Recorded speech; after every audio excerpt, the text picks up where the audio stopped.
मैं कोलकाता से चला विजयवाड़ा श्री शैलम मल्लिका अर्जुननाथ के दर्शन के लिए। वहीं पर जाकर अपने 12 ज्योतिर्लिंगों की यात्रा का एक और पड़ाव पूर्ण करूंगा। हर हर महादेव, जय जय शंभू। श्री शैलम के मल्लिका अर्जुन नाथ के दर्शन के लिए आया था। फिलहाल अभी मंदिर बंद हो चुकी है और यहाँ पे और भी बहुत सारे मंदिर है, उनके दर्शन कर सकते हैं। साथ में यहाँ पे अमली की दीपक की ज्योत जलती है।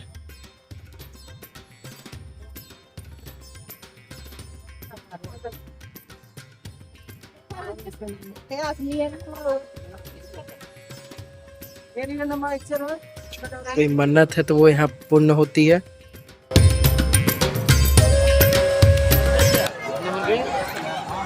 श्री शैल मल्लिका अर्जुन नाथ के दर्शन के बाद यहाँ पे दीप प्रज्वलित करने के बाद अपने कुल देवी और पितरों के नाम पर यहाँ बहुत सारे लोग आते हैं, अपनी मनोकामना पूर्ण करवाते हैं और दीप दान करवाते हैं।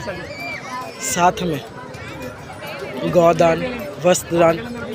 और ये मंडपा बना हुआ, इसी मंडपा के चारों तरफ और ये मंदिर प्रांगण और इस तरफ जो है मंदिर का क्षेत्र जहाँ पे लाइन लगती है।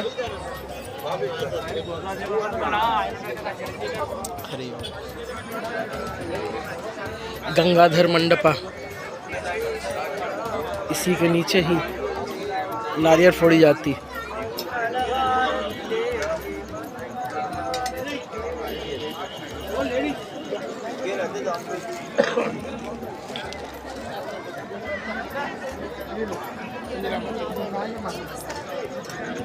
साक्षी गणेश जी का मंदिर। ये अपना नाम और गोत्र, लेकिन मैंने भी अपना नामकरण कर दिया और मैं चला अब यहाँ से दूसरे मंडपों की ओर।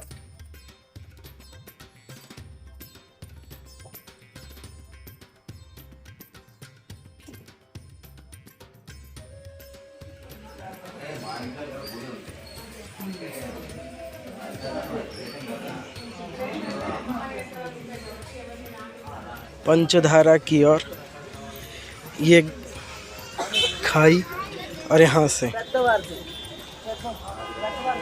ये सीढ़ियाँ पार करनी है, तब जाके मैं पंचधारा, जहाँ पे श्री शंकराचार्य ने बैठ के तपस्या की थी, वही पंचधारा के पास मैं जा रहा हूँ। देखे बाबू,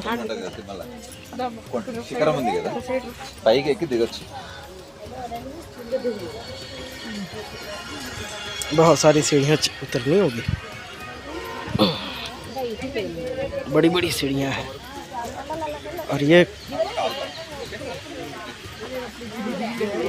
के बीच उतरा, ये ऊपर पहाड़ से सीढ़ी से चढ़ते हुए इस तरह आते हुए फिर ये सीढ़ी यहाँ पे आ रही है।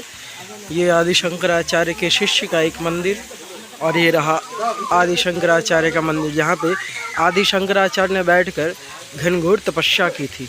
और ये रहा पंचधारा। कहा जाता है कि ये जल कहाँ से आ रहा है, कैसे आ रहा है, क्यों आ रहा है, कुछ नहीं पता। और इस जल की शुद्धता के सामने बड़े बड़े कंपनियां फेल हो जाती है। कई साइंटिस्टों ने पता किया लेकिन कुछ ना पता चला।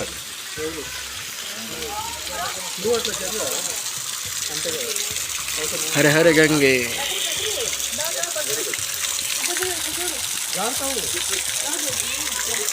जय हो।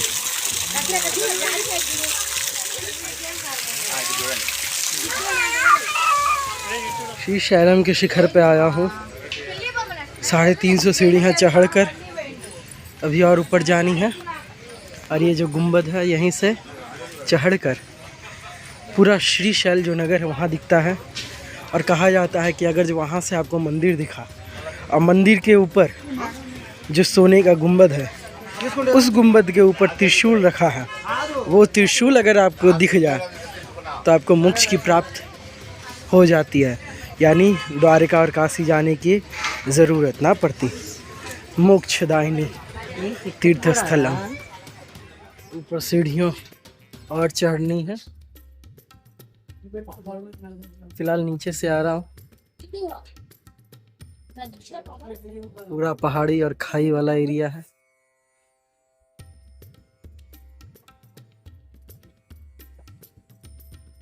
इसमें 1 सहस्त्र शिवलिंग, यानी इससे पूरे 1000 शिवलिंग है। श्री मल्लिकार्जुनाथ के तीर्थ स्थलों में ये एक स्थल है।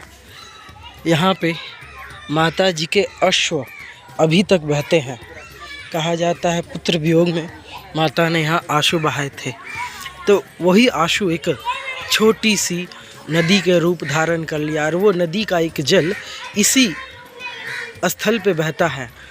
और ये जल कहाँ से आता है पता नहीं, धरती में से ही आती है। ये शिवाजी का महल, दक्षिण के कैलाश पर शिवाजी ने यहाँ पे रहकर मुगलों के साथ युद्ध की। ये राज्यसभा उनकी यहाँ नेतृत्व करते हुए, यहाँ से शिवाजी महाराज के पूरे जीवन चरित्र का वर्णन किया गया है। यहाँ से दिखाया गया किस तरह उनकी माता ने काली देवी को, दुर्गा माता को पूजते थे, फिर उनके जन्म का समय, फिर उनके बाल समय, फिर विद्या आरंभ करने, शिक्षा प्राप्त करने का, फिर किले पर कब्जा करने का, इस तरह करके पूरे दीवालों पर उन्हीं की जीवन शैली। और अंत में आते हैं यहाँ पे तो किस तरह से उन्होंने सभी देवताओं की पूजा करते हुए श्रीशैल की पूजा की और बालाजी महाराज की पूजा की। तो ये जितने भी यहाँ पे जितने भी दीवार पे बने हुए मानचित्र शिवाजी के जीवन को दर्शाता है। जय शिवाजी।